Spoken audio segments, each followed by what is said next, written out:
Breast cancer అంటే కేవలం మహిళలకు మాత్రమే వస్తుంది అనే భావన ప్రజల్లో బలంగా పాతుకుపోయింది. కానీ ఈ వ్యాధి పురుషులపై కూడా దాడి చేస్తోందని ఈఎస్ఐసి అధ్యయనం చెబుతోంది.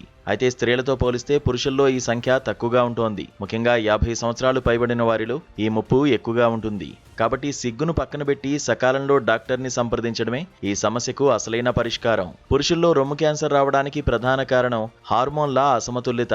టెస్టోస్టెరాన్ కంటే ఈస్ట్రోజన్ స్థాయిలు ఎక్కువగా పెరగడం ఒక కారణం. అలాగే శరీరంలో కొవ్వు పెరగడం వల్ల హార్మోన్లలో మార్పులు రావడం, లివర్ వ్యాధులు, BRCA వంటి జన్యుపరమైన సమస్యల వల్ల ముప్పు పెరుగుతోంది. అంతేకాకుండా మీ కుటుంబంలో ఎవరికైనా రొమ్ము క్యాన్సర్ ఉంటే అది పురుషులపై ప్రభావం చూపే అవకాశం ఉంది.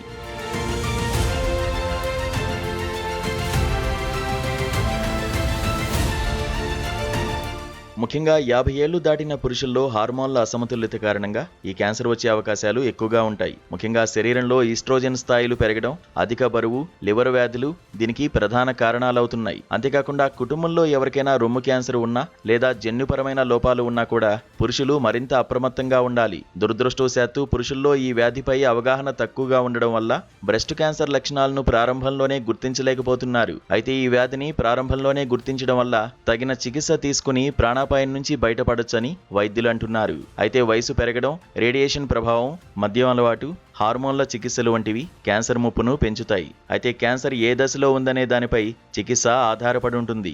Surgery, chemotherapy, radiation therapy, hormone therapy వంటి చికిత్సలు అందిస్తారు.